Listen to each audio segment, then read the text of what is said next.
Hey, welcome back to The Burning Truth. It's me, Scott Barrett, and I am alongside a man who is so good at ignoring common sense, it's almost impressive. It's Matt Burns, everybody. Well, once again, is that a compliment?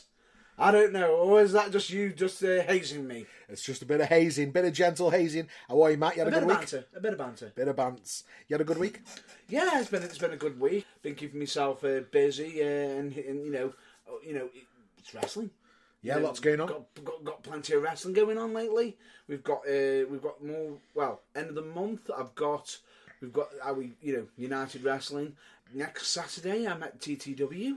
Ooh, where I've got to actually get a wrestling ring to a venue. Nice. Which I will say, hard work. Yeah, absolutely. Definitely hard work.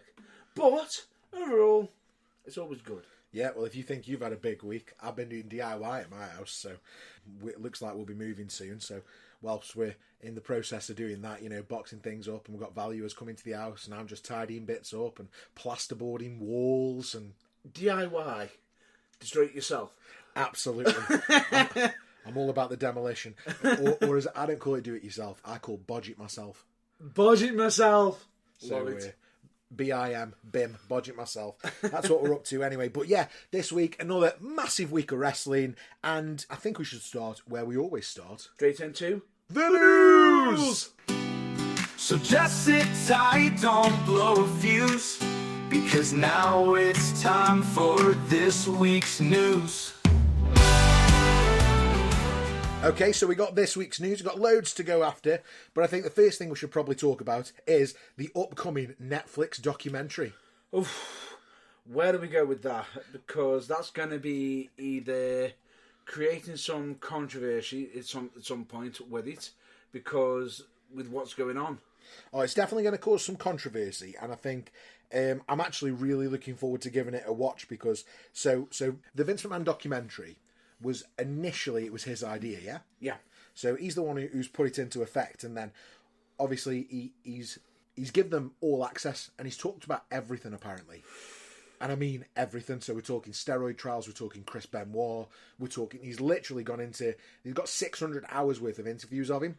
And then as they're making this documentary, the news breaks. Yeah. 2021, was it, that the news initially broke about the scandal? Well, it was one of the scandals, but then it sort of escalated into... Oh, it snowballed for him. Investigations and everything. And now it's a federal investigation, right? So absolutely huge. And he's got no creative control over this documentary.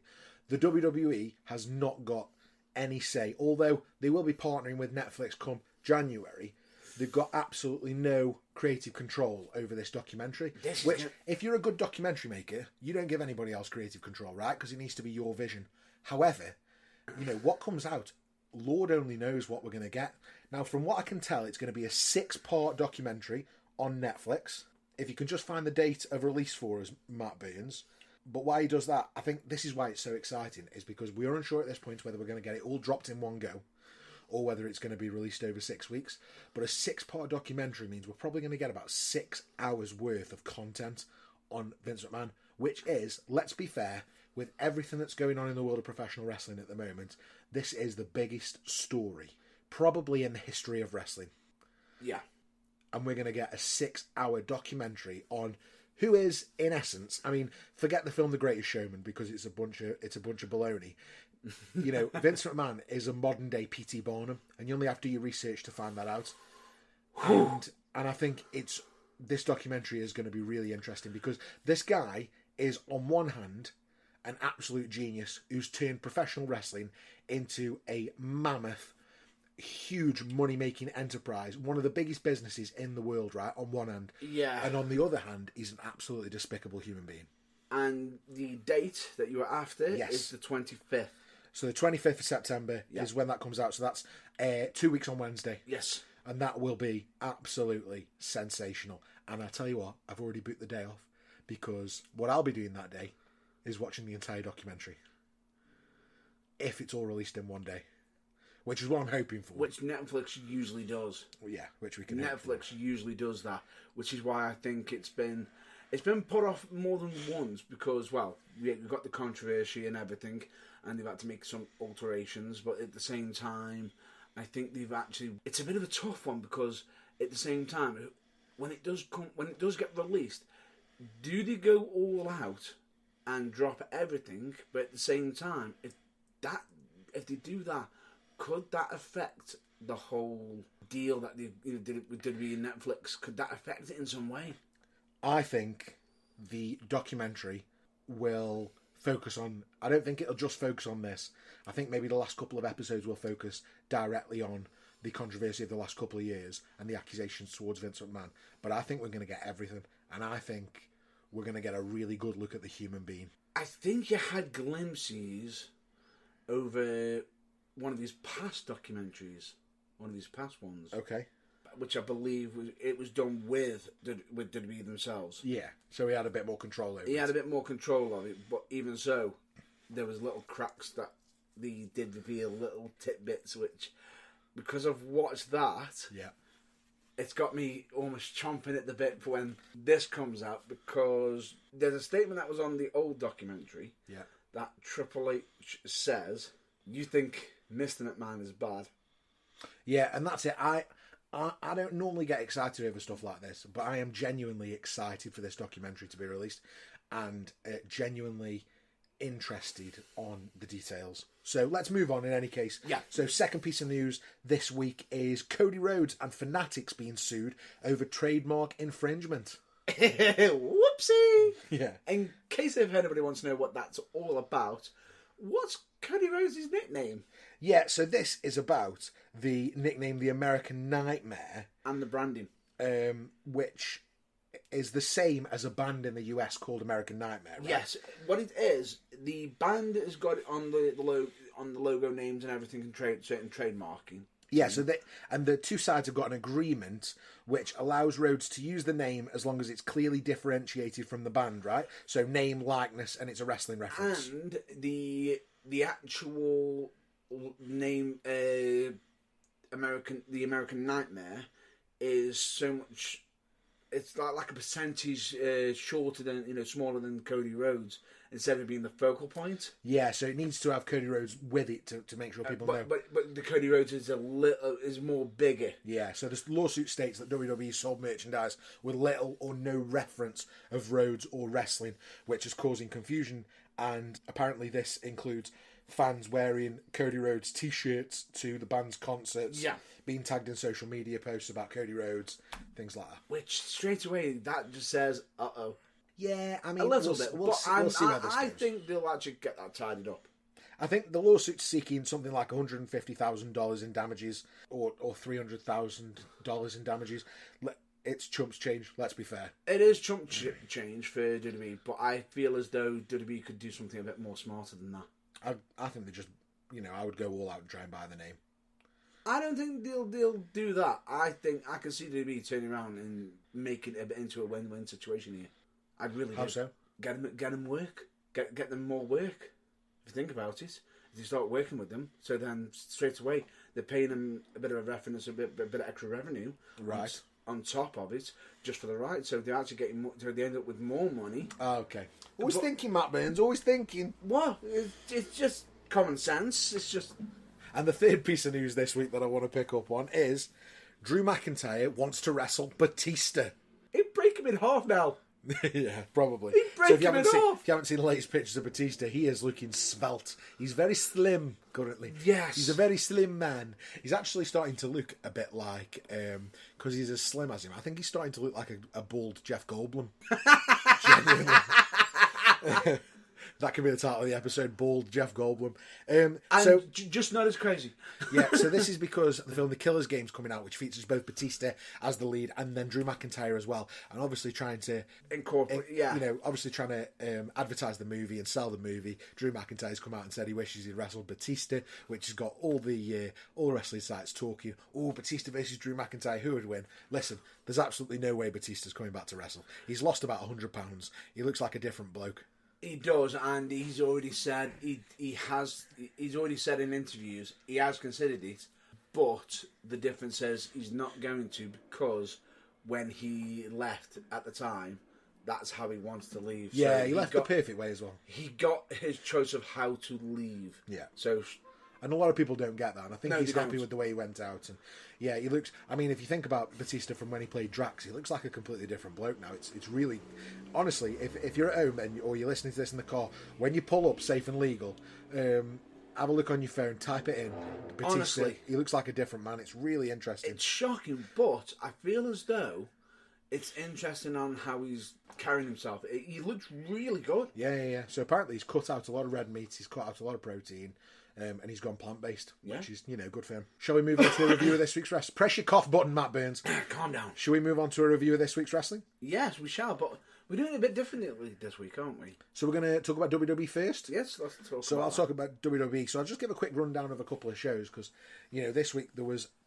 a lot happened, but not much happened, if that makes sense. So we didn't move forward a lot, but we had quite a lot of segments that were building segments. So nothing concrete happened, although there was a lot of, ooh, it's coming, ooh, I can feel it. Yeah. So on Raw this week, Sammy challenged Gunther to a World Heavyweight Championship match, which is brilliant because Sammy is the one that ended Gunther's historic Intercontinental Championship reign at WrestleMania. Yes.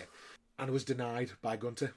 Yeah. Gunther doesn't believe that Sammy should have a shot, so that's a really interesting story beat because on the face of it, Gunther is a fighting champion, doesn't say no, doesn't back down to anybody. But Sammy is, and is it because is he scared? Is it because he knows Sammy might have his number, etc.? And we think about the two people who've beaten Gunther since he's been on the main roster. The two people that have beat Gunther since he's been in WWE. We're talking Ilya Dragunov, Sami Zayn. Is there another? It's a very small list, if there is. It is. It's a very, very small selective list, but the difference is, regardless of it, Gunther has usually recovered from them losses and managed to get other wins elsewhere. Absolutely. So I think out of the two, I think it's only two that he hasn't actually outright beaten yet. Yeah. Which you've just named. And I think really interesting to see where this story goes.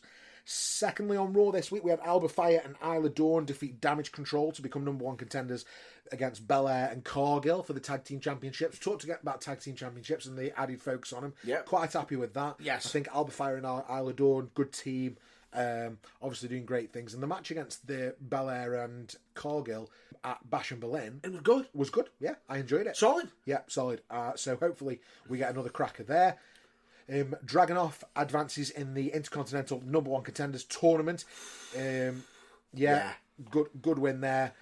He defeated Dominic Mysterio and Dragon Lee in a triple threat match. Carlito attempted to run in. Damian Priest intervened. It was a bit of an everything, but yeah, Ilya Dragunov got the win, which is really good. And McIntyre, and this is how I wrote it down in my notes, Matt Burns. McIntyre fed Punk his bracelet, which is literally what happened. We got Punk looked like he was going to go out to challenge Gunther. He got attacked by McIntyre. McIntyre stole the bracelet off Punk. I've got a bit of a thought on this. Broke it in half. Yeah. And fed it to him in his mouth. I've got a bit of a topic in regards to this. Okay. To do with the bracelets. Some people have sat there and said, isn't the whole bracelets thing the exact same thing as what they're doing on SmackDown with is it Ula Fala? With the whole... Okay. Some people have suggested that. Now, there's a massive, massive difference, and this might be controversial, but this is just my own thoughts. Go on. As much as the Ula Fala is something that sort of involved, if that was removed, Roman and Solo feud could still be ongoing. Okay. Without it. Where with the Punk and Drew storyline, without that bracelet for the storyline, we wouldn't actually technically have it elevated to the way it is. Yeah. I feel as though the bracelet has had more weight than the Ula Fala. Yeah, which is so they both of those items, yeah, the Ula Fala and the bracelet, they both represent family. Yeah. Right? But where the Roman Reigns solo is about who is in charge of the family, who is the top dog, who is the tribal chief. Yeah. The bracelet's about the love that he's got for his wife and his dog. Right? Exactly. That's what I'm saying. The fact that Drew's crossed that personal boundary. Drew has no claim to Punk's family, Whereas Solo and Roman, that's an internal family issue that's playing out on screen for us. That's the difference, isn't it? And I think both storylines have been top notch, phenomenal. If a little frustrating that Reigns hasn't been on SmackDown for a couple of weeks since he got buried, if you like. He didn't really get buried, but since he got taken out by Solo, I'm hoping, and we'll come on to SmackDown now, but I'm hoping next week we've got SmackDown's debut on USA, or return to USA, the season premiere. I'm hoping that we see Reigns next week. I have a feeling that we may see Reigns because, especially with the certain interview that recently happened. Yeah, if you haven't seen that, Google it. Go to YouTube, especially with who he was with. Yeah. Which is even better, because I will say, if that happens next week, sold. Yeah, we were a bit worried that Paul Heyman was done on TV for a while, and obviously he was in that interview with Roman Reigns last week, so let's hope. Anyway, moving on to this week's SmackDown. If you didn't get that, Reigns wasn't on this week's SmackDown. Yep. Another Roman-less SmackDown, if you like. But there was an 8-man tag team match where the New Bloodline took on the Street Profits and DIY, and they made Solo look really strong. And they made Jacob Fatu look equally really strong. And Solo won with a couple of thumbs to the neck. What do they actually call that? I call it the thumb to the neck. Samoan Spike. Samoan Spike, but it's the thumb to the neck. So a couple of thumbs to the neck got the win for Solo. We also had announced that next week on the season premiere, we're going to see Cody Rhodes versus Solo Sikoa for the WWE Championship inside a solid steel cage. That's right, a solid steel cage. Solid? A solid steel cage. Thank you. Yeah, in a solid steel cage, we're going to see Cody. That's just how they say it in Americanness.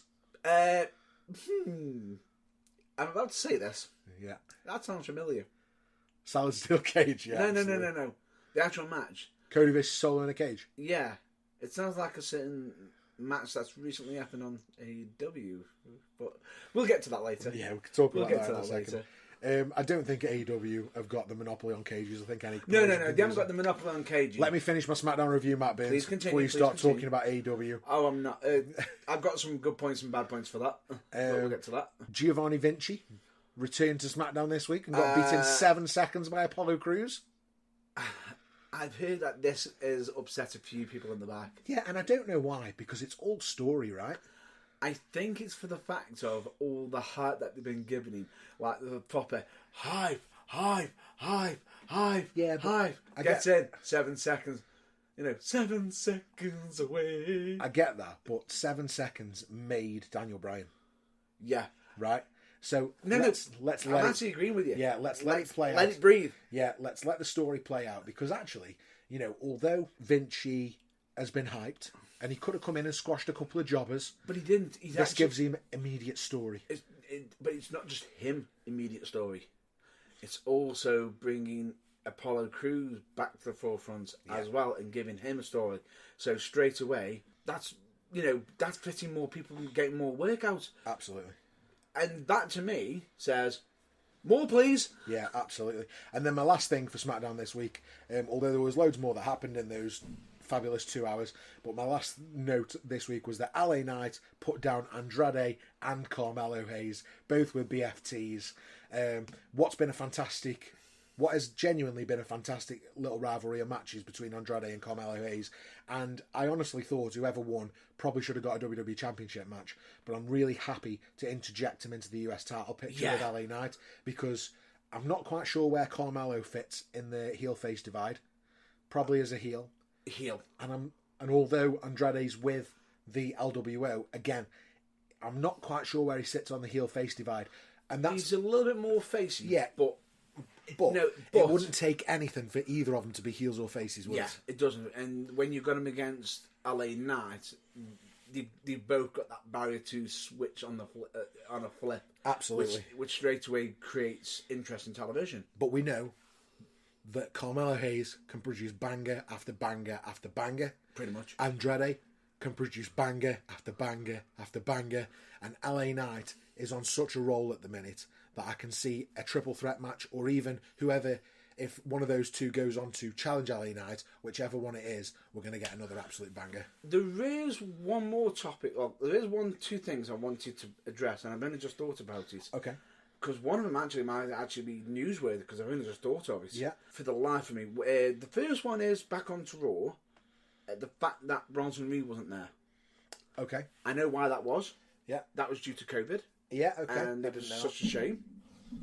That's the reason why we actually had Braun Strowman in that in the actual Intercontinental, Rather than Bronson Reed. Okay. yeah, originally, because they had to make a quick switch.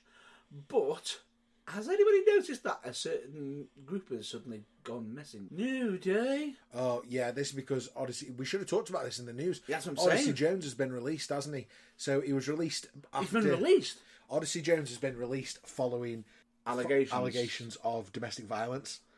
So he's been released quietly without much hoo-ha. And obviously that leaves now the New Day storyless again. So Yeah. I get that... Although I do think a certain Xavier Woods reaction on Twitter was absolutely hilarious. Oh, I didn't see that. You don't see that? Got nothing to do with me. Yeah. Fair dues. He literally just put that in. I just looked at it and just went, with that one statement, you've just continued that storyline. Yeah, absolutely. Very cleverly. Yeah. Shall we move on to All Elite Wrestling? Yes, but for this one, I'm not going to cover the usual Yeah, just spiel. going to talk about what you want to talk about. I'm just going to talk about the pay-per-view. Okay. Which This is All Out. All Out. There's some really good ups here. Okay. But there is a pet peeve in one of the matches that absolutely happened. When I say, as soon as I saw it, I immediately paused and just went, it's not on. Okay. With what happened. So what happened? So, but anyway, we won't cover that yet. Oh, because okay. We'll get to build up. Now, I haven't watched the pre-show, Okay. but the results are as follows. The Acclaim defeated Iron Savages. Hologram and Sammy Guevara and Dustin Rhodes defeated the Premier Athletes. Bam Bang Gang defeated the Dark Order. The Undisputed Kingdom defeated the Beast Muertos and Shane Taylor Promotions and Action Andretti and Top Flight. Wow. Which I believe was a three-way trios match. Wow. Okay. Lots of people in there. To be honest with you, the pre-show had a lot of trios matches, Did it? which was interesting. But the opening match, I didn't expect this one to be the opening. MJF versus Daniel Garcia. Oh, wow. Okay. Straight out the bat. Yeah. And this was the grudge match, yeah? Oh, good. When I say good match, before all I'll say is only one entrance happened. Oh, wow. Okay. So we got started straight away. Pretty much, MJF gets the ring. His flag comes down with his, you can thank me later. Yeah. As that's down and he's posing, Garcia comes flying in from the crowd, just absolutely levelled him. Nice.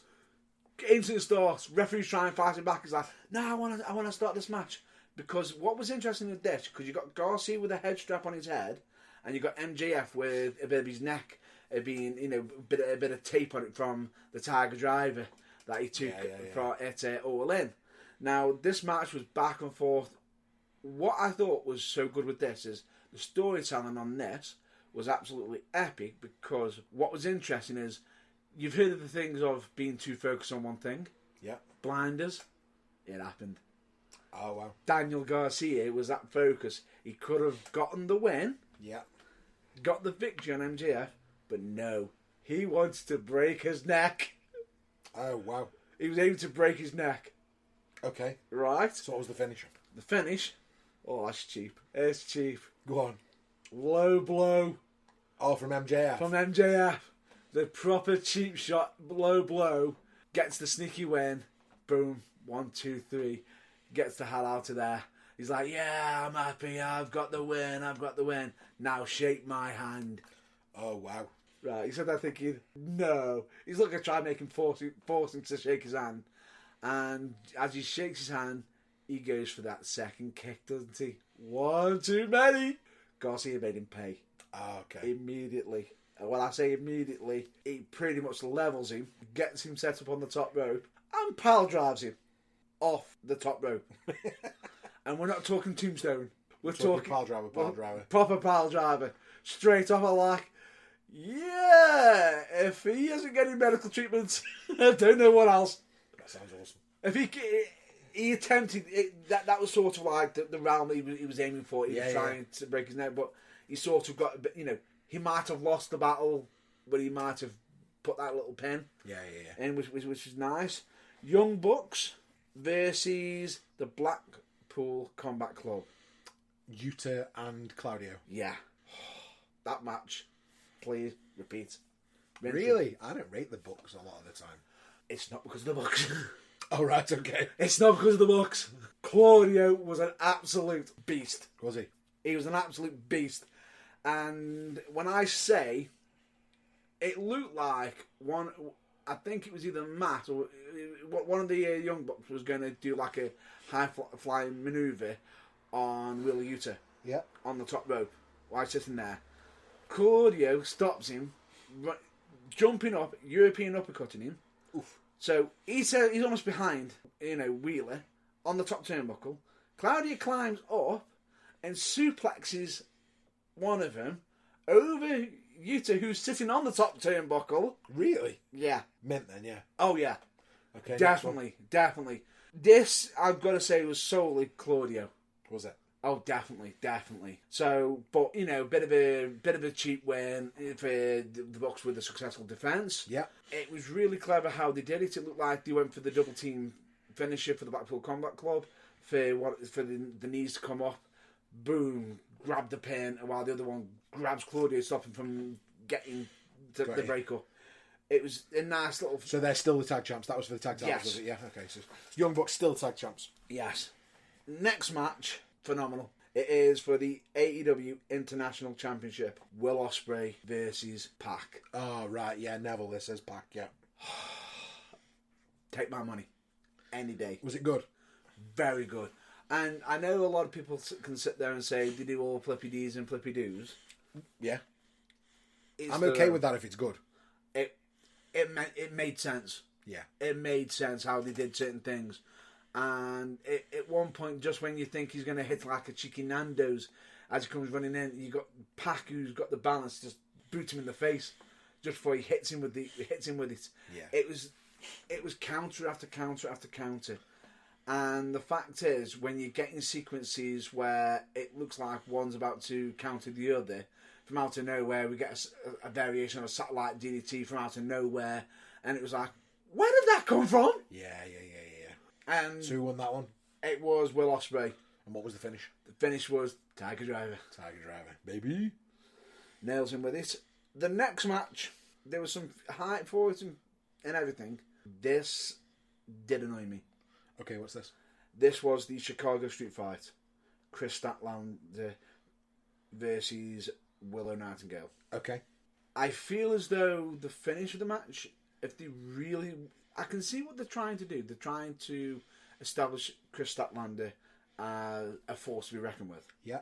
But to end a Chicago Street Fight with a submission, you know what I mean? It doesn't make much sense. I feel as though that should have either been a pinfall, knockout, or something. But it was actually one of the better matches of the women for that night. So, as we're going on, the quality of the women's matches are going to dip. So, be warned. It was 15 minutes. It was alright. I thought it was good that they had the weapons, but I felt as though something could there have been a championship somewhere. Okay. To add a bit more, I understand that they were trying... Stakes. Yeah, a bit more stakes in it. The next match, which was the four-way match for the AEW Continental Championship. Continental. Like the breakfast. Yep. Okay. Kushida Okada defeated Mark Briscoe, Orange Cassidy, and Konosuke... It's difficult for a man from Staffordshire, that is. Yeah, it is. I'm trying to say it without it sounding like I'm swearing. Right. Like shiitake mushrooms. Yeah. Well, anyway, the point being is, this match, I feel as though two of them shouldn't have been in it. Okay. Which, ironically, were the two main faces. All right, so you think it would have been better to have had... I would have just removed Mark Briscoe and Orange Cassidy. Would you? Yeah, because they teased that Okada was having a bit of a thing with the Don Callis family. Right, okay. And I think that would have been a stronger match, but I feel as though this could lead to that match eventually happening. Okay. And if that match does happen, I'm for it. Yeah. So overall, I thought it was like another 15 minutes match. It was good, And I feel as though the finish just came like a bit suddenly out of there. But I liked how they used the orange punch against himself. Yeah. As he went for it too many times. Gets caught. Rainmaker. Lights out. Yeah. Next match, worst match of the card. What was it? This next one. Go on then. AEW TBS Championship. Oh. Well, we already know that Monet is the worst mic person in AEW. What have we got to follow that up in terms of her ring work? Appalling. Was it? It was appalling. I felt sorry for Akira Shida simply because she deserves better than this. Wow. That's like quite damning from you. Yeah. 16 minutes and 30. Camille was banned from ringside. Yeah, that's fine. Okay. But they told the story of working the leg, which is fine. Yeah. But then, if you're going to do the leg finish, yeah, why go for her main finish that she uses to finish off the opponent? Why not use a leg submission or do something with, because if the knee's injured, why not end it that way? Yeah. And to make matters even worse, how about you actually have a finisher that you can use on everybody? Yeah. And not butcher it. Yeah. Because this only made Monet look weaker, but also made her opponent look even worse. Especially when she's meant to be coming off her back into a knee. No knee was involved. It was just, oh, I'm going to put you in on my back, strap you to my back, and then just fling you off to the side. Pen. 1, 2, 3. And I was like, really? That's acceptable? No. I believe right now, Mercedes Mone, I can see why WWE got rid of her. Really? Because of that biggest flop in wrestling right now. That was a flop and a half, and I have never been so annoyed at an individual. And this is from somebody that hates the Kennel from Hell. Yeah, definitely. But don't bring that up again. It's buried, remember. Sorry, it's buried. It's buried. We don't talk about it! But anyway, point being is, as I said, Mercedes Mone, just drop that championship, just go away. Okay. It's I think it's not even X-Pac, it's worse than X-Pac Heat. Wow. It's Monet Heat now. Monet Heat. But anyway, Right. moving on. Bryan Danielson versus Jack Perry. Was this the main event?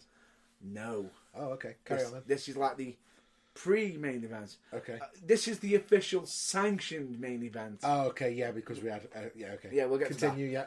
Now, this match, a lot of people consider say, well, Jack Perry's the TNT Championship. He doesn't deserve it and everything. This match, I will say, Jack Perry stepped up his game. Did he? Genuinely. Because we talked about this last week, and I obviously gave my thoughts on Jack Perry, but you're saying he put in a good... Yeah, he put in a good clinic. And so if I was going to watch something from this pay-per-view, is this the match I should watch?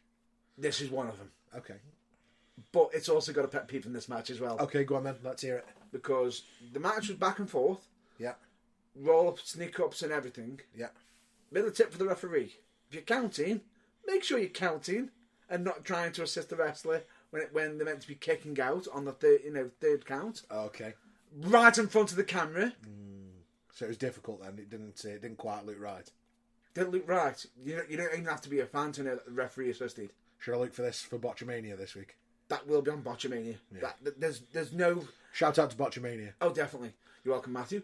But anyway, the point being is that should be on Botchamania because for me, that was just... the referee shouldn't be touching... It should just be counting 1, 2, 3. Moving on.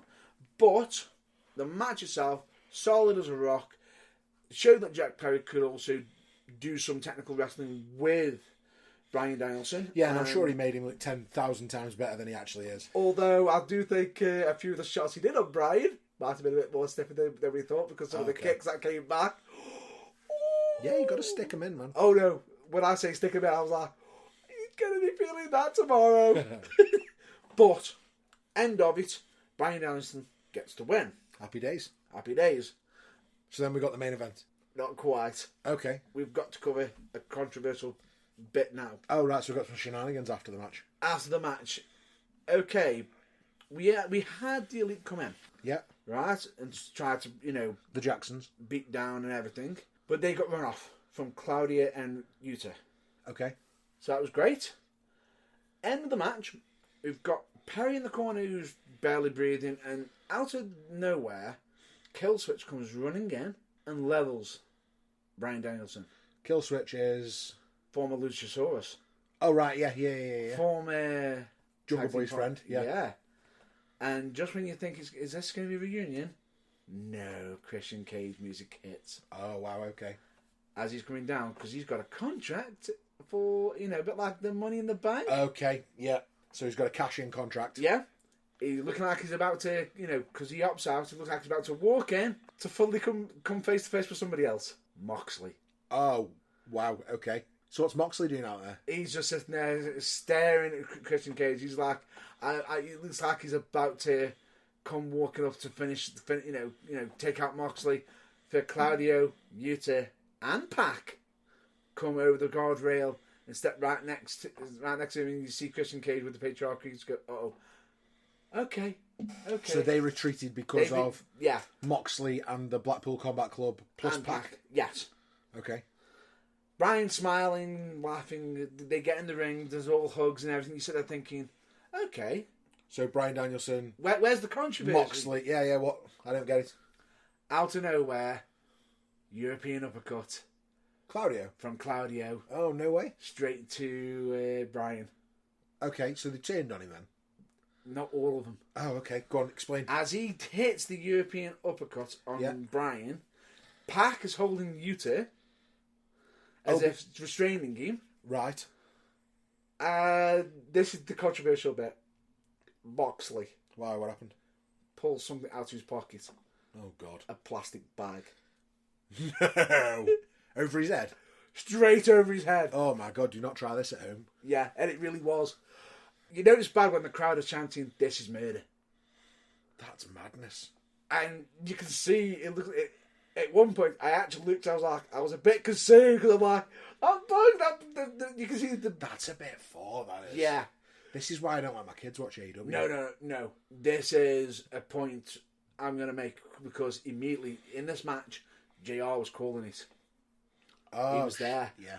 The voice of wrestling, good old JR. Yeah. If you want to know his reaction, listen to his reaction. Really? Honestly, he condemns them. He absolutely condemns Moxley. He says, "What the hell are you doing? We don't play games like that. You don't do that." And you can hear the visceral in his in his words, and it was just, what the hell. That's madness. It's. I will say, I was watching. I'm like, that just happened, and now we're going to go into. I mean, that was not the end of the show. It's like, that's crazy. I felt sorry for the main event, the actual main event. And what was the main event? Let's move on. The main event was the lights out steel cage match. Okay. Now, most people sit there thinking, what's the whole deal with the lights out? Yeah. Now, the lights out is when they turn the lights out and turn them back on. After that, anything that happens there, AEW is not in control of. Okay, so this is a bit like Triple H, Shawn Michaels from 2002. Unsanctioned. The whole deal. Unsanctioned. Right? This match never happened. Never happened. Battered and bruised. And who was in this match? This was Page. This would be Hangman Adam Page. And Swerve. Versus Swerve Strickland. Okay. This is after he set his house on fire. Oh, yeah. Okay. And the weird thing about it was, you've got Swerve Strickland coming out with gear of Hangman Page's image of him burning down his family house. Oh, wow. And you can see that switch.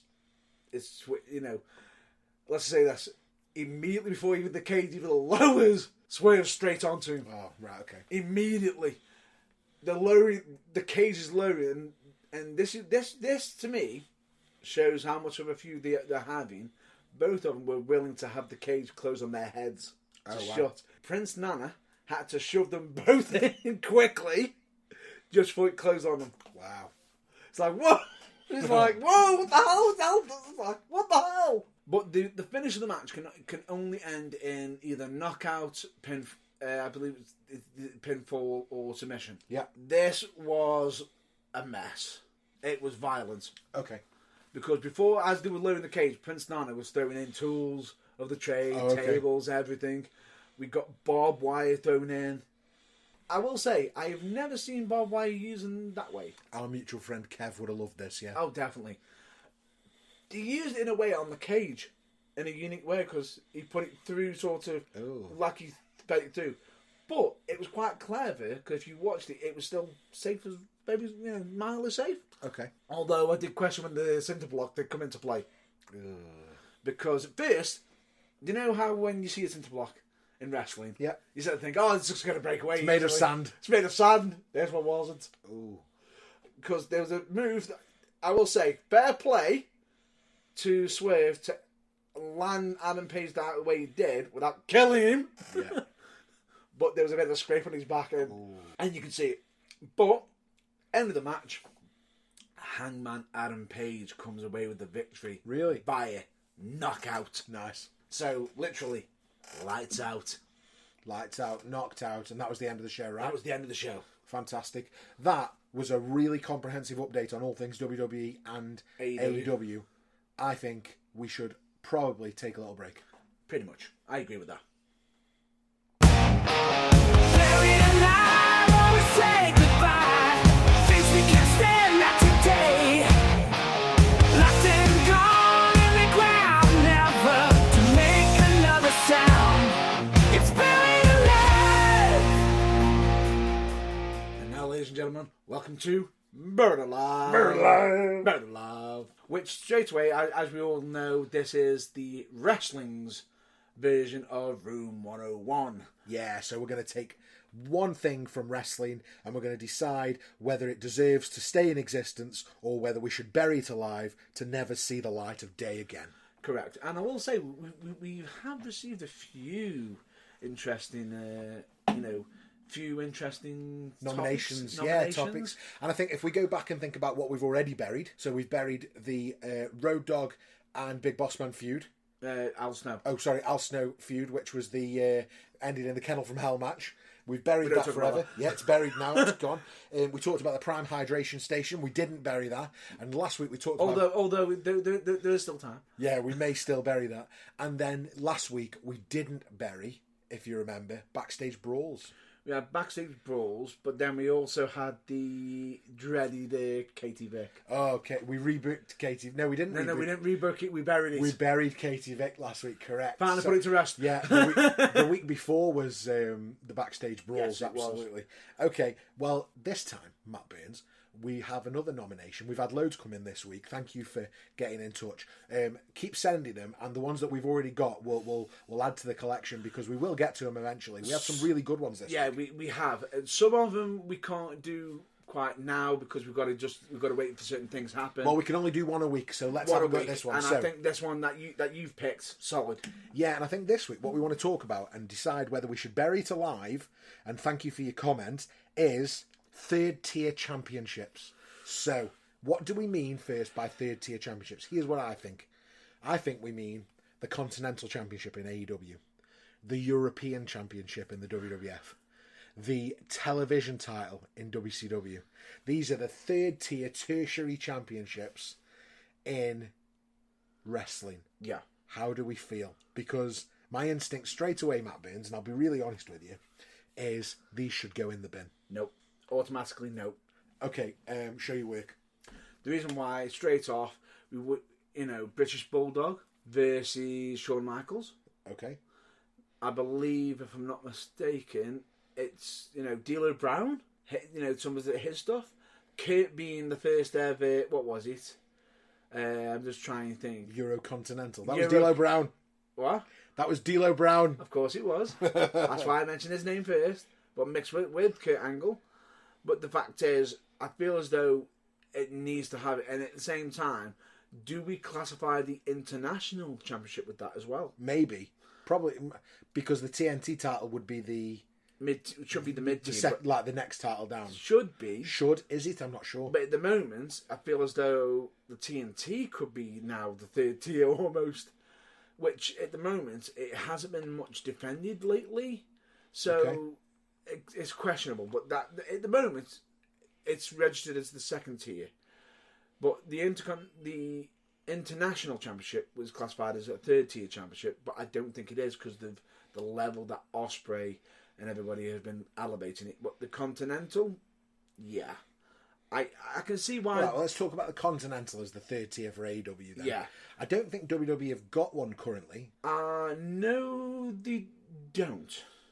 Which I feel as though that might be for the better for them, because they've got enough. They have had previously, though. They have had in the previously, European.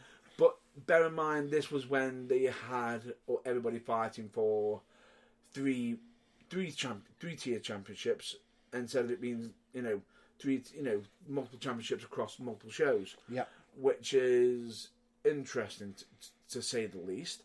But we'll have to wait and see what comes of it. Now, I feel as though on AEW, the Continental, how they introduced it was good. The whole tournaments and brackets and everything. Yeah. Really like that. But what have they done with it since? And the Rainmaker, who's the current champion, I feel as though it's beneath him. I feel as though it's actually lowered his standard. Because I think he should be fighting for the main championship. Okay. Because he is the Rainmaker. Yeah. Enough said. Can I ask a really damning question? Is the Ring of Honor Championship a third tier championship? Don't even get me started on that. Right. So let me have my 2 minutes here, Matt Burns, before we make a decision. I have 5 reasons, right, and I've just written them down in front of me so I didn't lose track. So 5 reasons why tertiary championships should be buried alive. Third tier championships. Oversaturation.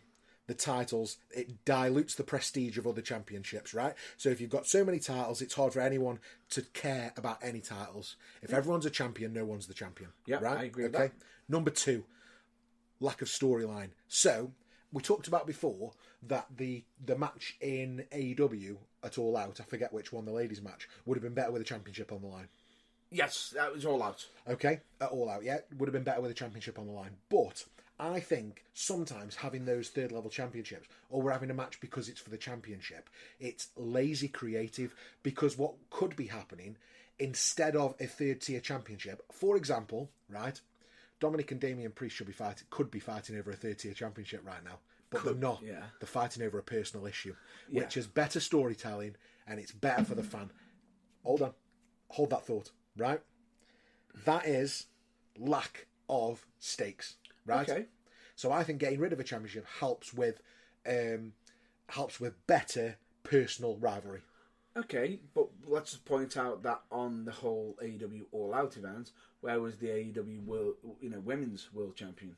Yeah, absolutely, I agree. Wasn't there? Like I say, number 3 then is more meaningful mid-card feuds. Right. So without third tier championships, mid-card wrestlers are forced into more personal and meaningful rivalries.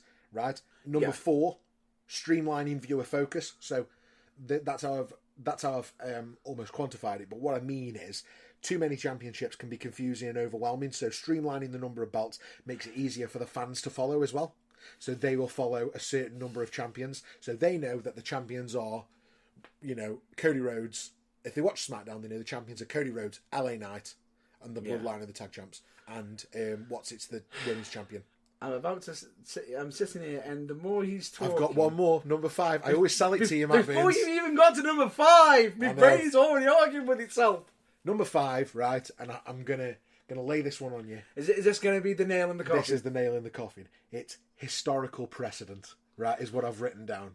And I've written that down because many championships, the WWF Hardcore, the WCW Hardcore, the WWE 24/7, the WWF European, the WCW Television, right? Cruiserweight? If you like. Yeah. I'm just saying. Yeah, it's if still... you like. Light heavyweight. Yeah? Yeah. All those belts, they were retired for a reason, Matt Burns. They were retired for a reason. And the reason was they didn't serve a strong enough purpose. And if they didn't serve a strong enough purpose, if the European title didn't have a strong enough purpose, what chance has the Continental? For me, third tier championships get buried alive. That might drop. I feel as though without it would... We had some great European... But the problem I've got here is, and this is where this is going to work for your argument, for you, the only bout of the third tier championships that's actually holding anything up is the European. Yeah. Everything else is just... Yeah. Hardcore 24/7. They had the time in the sun. It was funny for about 5 minutes. Yeah. Crash Holly was the champion and R-Truth was the champion. It was good, but It's had its moments. eventually they had their time. Yeah. Third tier championships, they're not worth having. I am going to say, and I can't believe I'm actually the one who's actually defending something here, because normally I'm the one who's burying something, usually.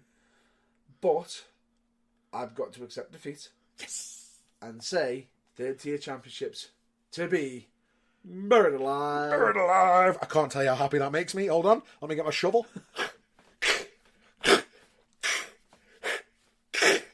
Buried alive, baby. I did not think that was going to happen. Did not think. I love it. Right. It's time for a top 3. Top 3. To the top time, to the top time, to the top time, what will it be? Ladies and gentlemen, welcome to Top 3. Top 3. Top 3. You know, do the top 3. Do the top 3. I love It's that. got to be done. It's got to be done. Now, this is where we throw a topic to the other, and they have to pick the top 3.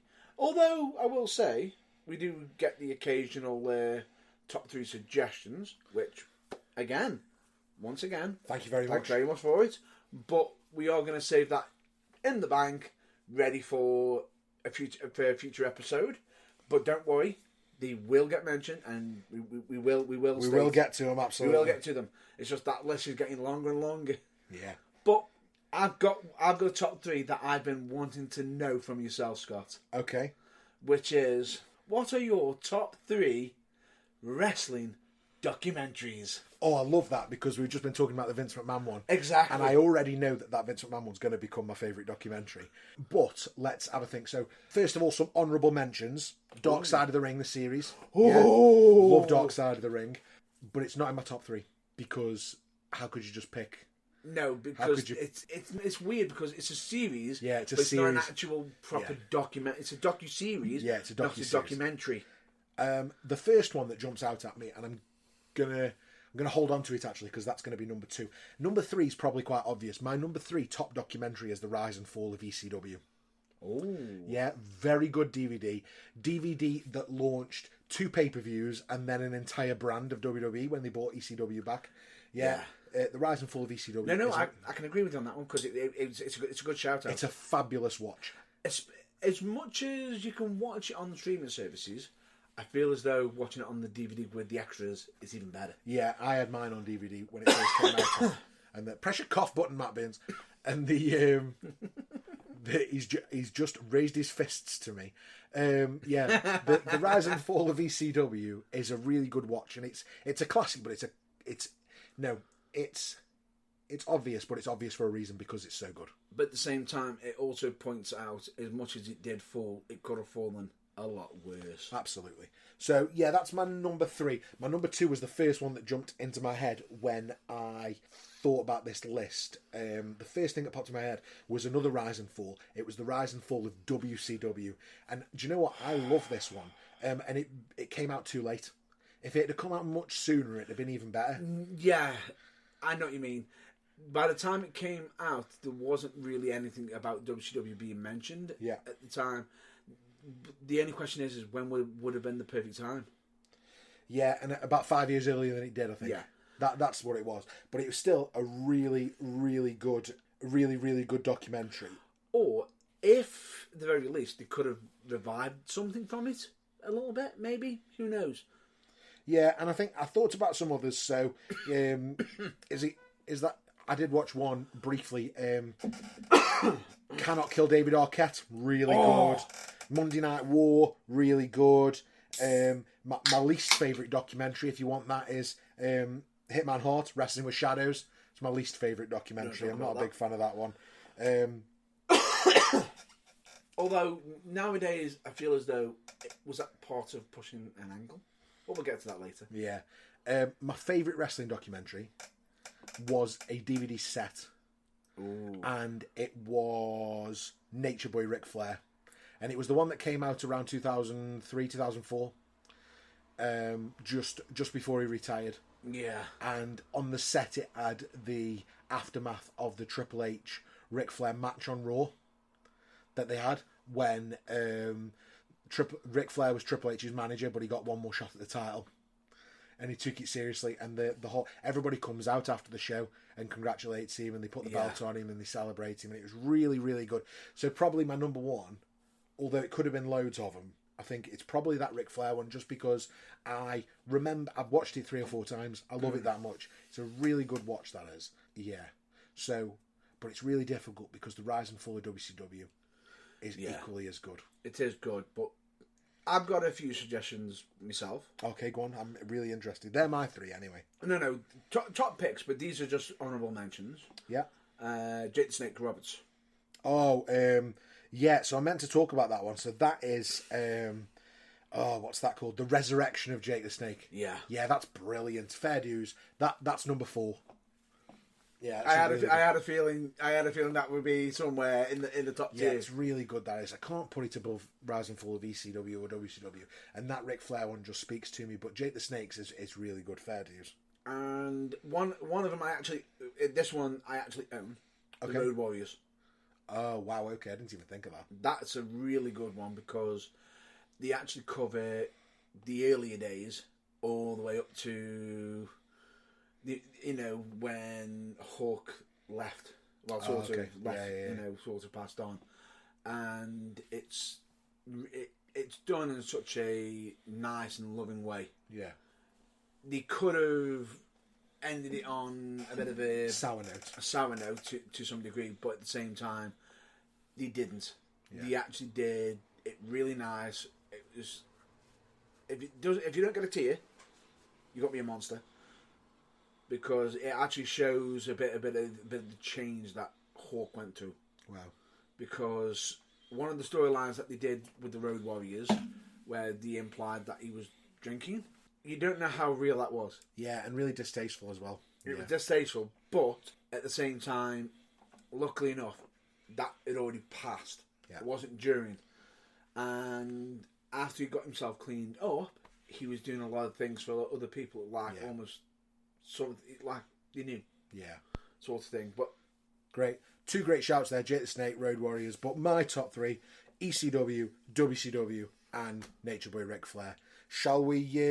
In fact, it's your turn, Matt Burns. Shall we do a rebook this? We shall jump onto rebook this, and I will say this: who gave us the book?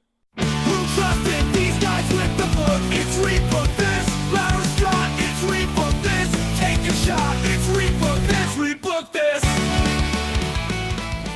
Okay, it's another of our favourite segments, and it's time for Rebook This. And just like Matt Burns said, who gave us the book? This week, it's Matt Burns' turn to rebook, and I have a challenge for him this week. The challenge is, Matt Burns, how would you rebook the Montreal Screwjob of Survivor Series 97? Oh, no. Oh, I knew one of us was going to get it. I just feel as though I shouldn't have held off last week. One of us is loving it and one of us is not. Rebook that. Wow. Could I rebook the Katie Vick storyline? I say jokingly. No, it's a tough one, but it's a necessary one because the question is do we, if you were Vince, do you go into that match knowing that Bret Hart is leaving? Okay. Very soon. And this is the last pay-per-view event. And it's in his hometown.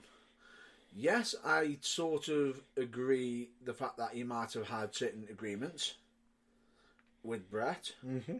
But I understand why the statement of if he won't do business, then he needs to be made to do business.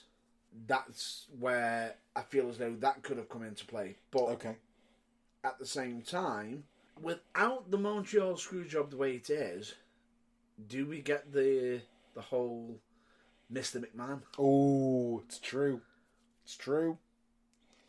Because if we don't have Mr. McMahon, do we have a sort of villain for Austin? It's difficult. Although, we talk about this, but actually, the genesis of the heel Mr. McMahon didn't come from the '97 Survivor Series. He'd already been messing about with this in Memphis, doing Jerry Lawler and Jerry Jarrett a favour in Memphis. So he'd been down there doing that a little bit for him. So maybe not. They could have gone down the different routes. Yeah, I can see where you're coming from with this.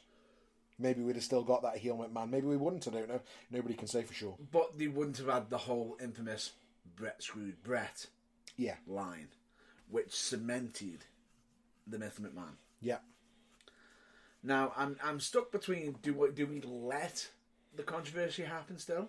But we can't do that because I feel as though if we do that, then technically what are we changing? We're not changing anything. We're not changing anything. So I'm going to have to do it beforehand, which is going to be really, really difficult. And the only way I can think of is to convince Brett that he's not leaving with that championship. Okay. The only other way I can think of is if you fit a third person in. And do a triple threat? Yes. Okay.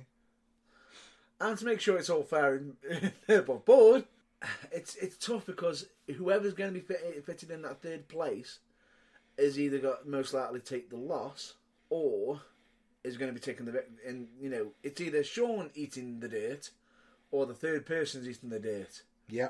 And the only person I can think that could probably put both of them in check is Undertaker.